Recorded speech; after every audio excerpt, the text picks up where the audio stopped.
Alright, today I thought it would be fun to hit some range balls versus some Pro Vs and see what really is the difference between a good quality range ball. I've got some brand new range balls that have never been hit. And really, what's the difference between that and a premium ball like a Titleist Pro V1 or Pro V1X? I've got a kind of a mixed bag of them.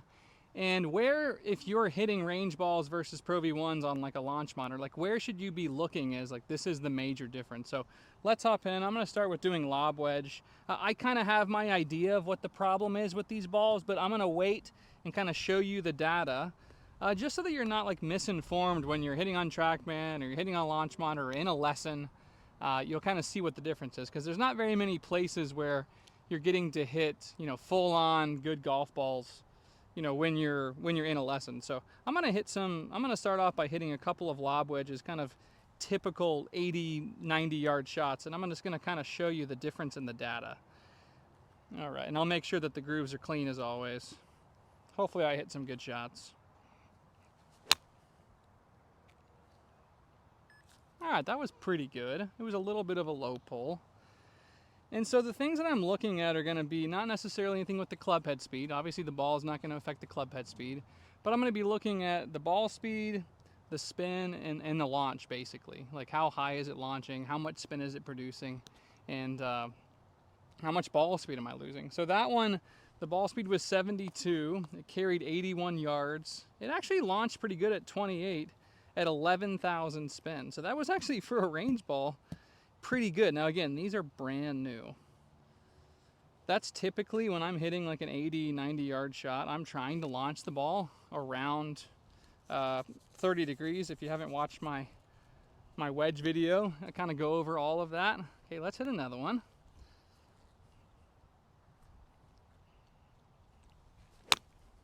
Okay, there we go. That would be kind of a typical range ball shot. So I swung basically the same there. I hit it just as good. That one only spun 7,700 and it launched at 34 degrees. Let's hit one more. So that's generally what I kind of see happen. So, you know, your first takeaway is if you're trying to work on wedges, like really work on wedges, and you're hitting range balls, you're going to be very, very disappointed because it's very hard to keep these down and it's very hard to create spin. I guess those two things go hand in hand. So number one, your takeaway should be if you're really trying to work on your wedges, you really should use a shag bag. You should really get use your old balls. You know, people always ask, what should I do with my old balls? Get a shag bag just like this one and start putting all of your old balls in. Even though they're a little bit worn out, they're definitely better than hitting a range ball. Let's hit one more. Again, I thought I hit both of those pretty good. That last one carried 77. Okay, like I said, I'm trying to hit it like 80 yards. Oh, that one was pretty good. 31 degree launch, 72 ball speed, 81 yards, 1100 spin. So that was a much better one. Let me hit a bad ball. You can see here, like this one is a little bit worse. So let's say that the range balls aren't new and they're a little bit more worn out. Like what's gonna be the consequence of that? As the ball has less dimples, there's gonna be a little bit less friction between the club face and the ball, and likely it's gonna start getting worse and worse. So if you've got a place that has good range balls, you're probably going to get a little bit more accurate data like that.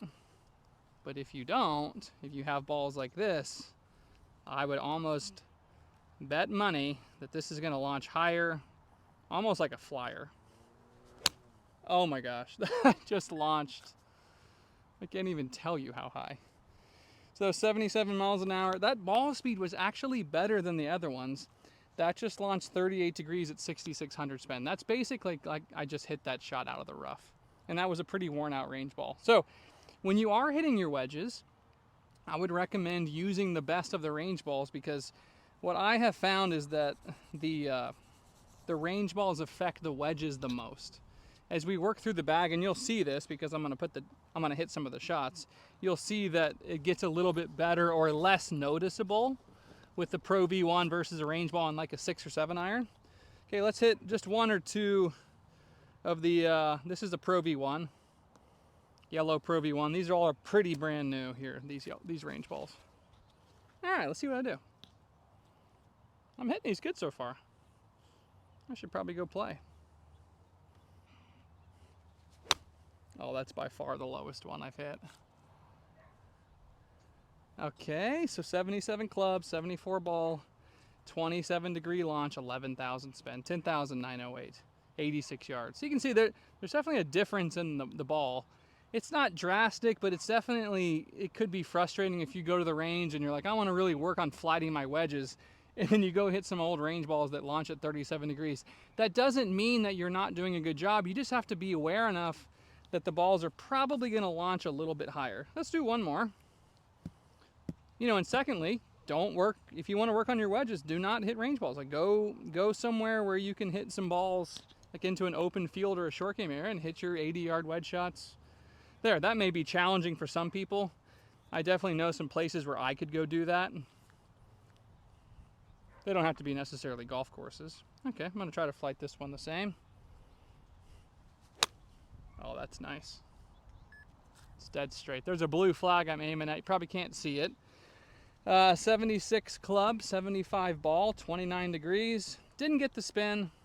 Maybe I stepped in front of it, but the launch was great. So you can definitely see it. Launch is lower with a little bit more spin, a little bit more ball speed. All right, let's transition over to a 7-iron. Like, what would be the difference between a 7-iron with the range ball and a 7-iron with my Pro V1X? All right. So typically, I hit my 7-iron 170, 175. Gosh, that is filthy. Let me clean that. And so we'll see the difference in the ball speed, the spin. A lot of times with the irons, you actually hit it a little bit further because you almost get like flyers. A flyer would be when you're in the rough and the face has grass in between the ball and the face, and it just comes off kind of like a rocket. So that's what a flyer is. If I was hitting up there in the rough, I probably would get a flyer. All right, here we go. I'll try to hit these good.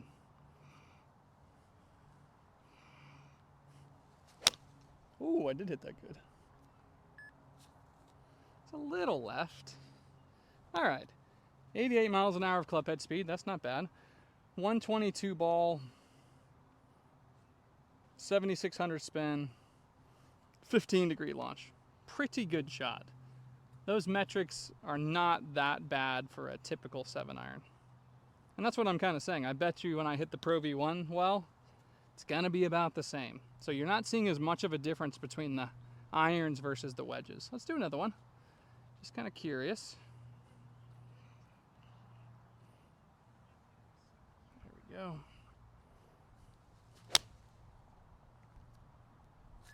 Seemed pretty similar.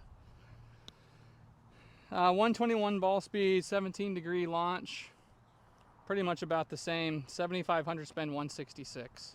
Okay, so spin is definitely a little high, but nothing super alarming. All right, let's jump over to the Pro V. Let's see if there's any difference. I mean, we saw a drastic difference between the wedges. I just wonder what we'll see here. I'd say too, like rule of thumb, the more loft, most likely you're going to start to see a wider gap. So with a 7-iron not having that much loft, not like a pitching wedge. Your pitching wedge would probably still see a little bit of a difference. Okay.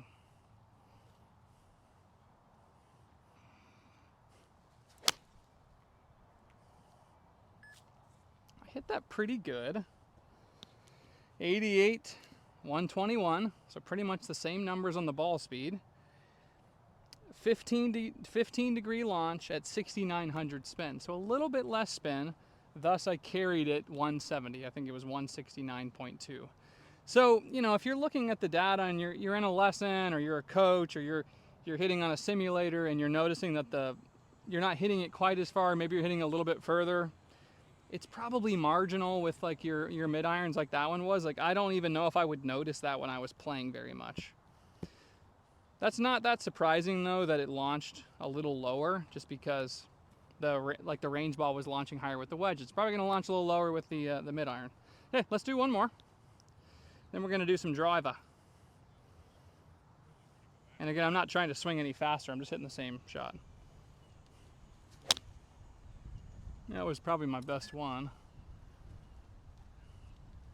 88.5, 122, 17-degree launch.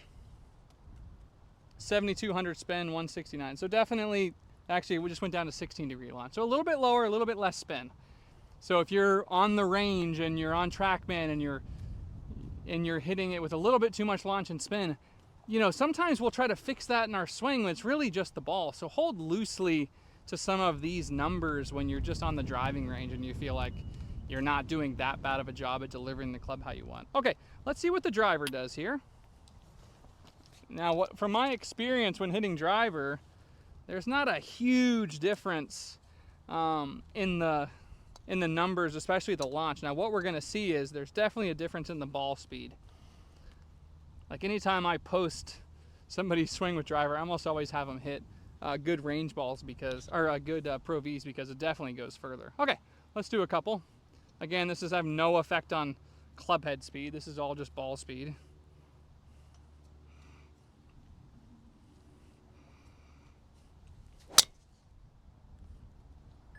Pretty good strike. 108, 159, 13.6 degree launch, 2400 spin, 276 in the air, 148 smash. So that lack of ball speed is probably, that was a very, very center strike. That's probably coming from the range ball. And again, these are brand new. Like you can see, like this has never even really been hit. Okay, let's do another one. This is fun. I kind of like stuff like this. As a coach, you always are wanting to, you know, leave no stone unturned. And so kind of checking the numbers with the range balls versus the good balls is definitely something just to consider. Now let's go again. I'm just trying to hit a draw. I'm not trying to do anything crazy. I hit that off the toe quite a bit. 108, 155, not the greatest strike in my life. 2200 spin, 270 in the air. So totally fine. Okay, let's hit a couple with the Pro Vs. And by the way, those swings are at 108. I'm not swinging super fast today. I don't think that's the point. I'm just trying to kind of show the difference through the bag.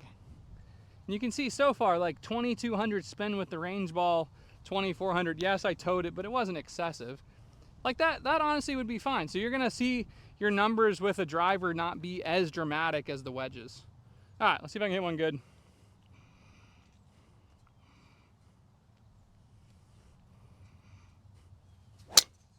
Ooh, that was a good strike. Dead straight. Okay, 108.9, 162.6. 11 degree launch at 2500, 280 in the air basically. Yes, I swung a little bit faster, but I definitely got a lot more ball speed, even in that first one, mainly because that's the one thing you're going to see with drivers. You're going to lose a little bit of ball speed. It's not going to affect the spin that much, especially if it's a decent ball. What it's going to do is you're just not going to get as much out of it. It just doesn't come off as hot on the face. So if you're getting fit for a driver, here's the takeaway. You're getting fit for a driver. I sure as heck would make sure I get fit with the ball I'm going to play, because you're not going to see the difference between, you know, a range ball between the two. You need to be hitting a good ball to see like exactly what your max is, because it's not going to be, I promise you, you're losing 2 to 3 miles an hour with the range ball in a driver fitting. You know, one of the things I like about Titleist fittings is they do use good range balls, or they use Pro V1s. They use these yellow ones. That's why I have these balls. They basically use these in the fitting. Okay, let's do another one.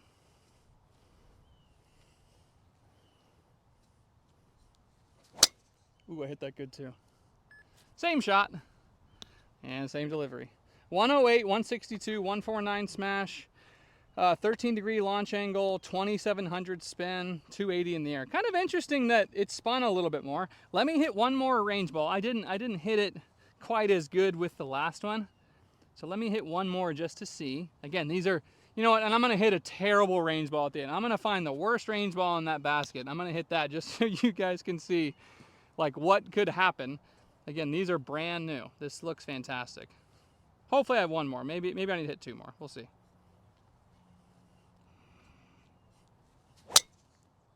Pretty good strike.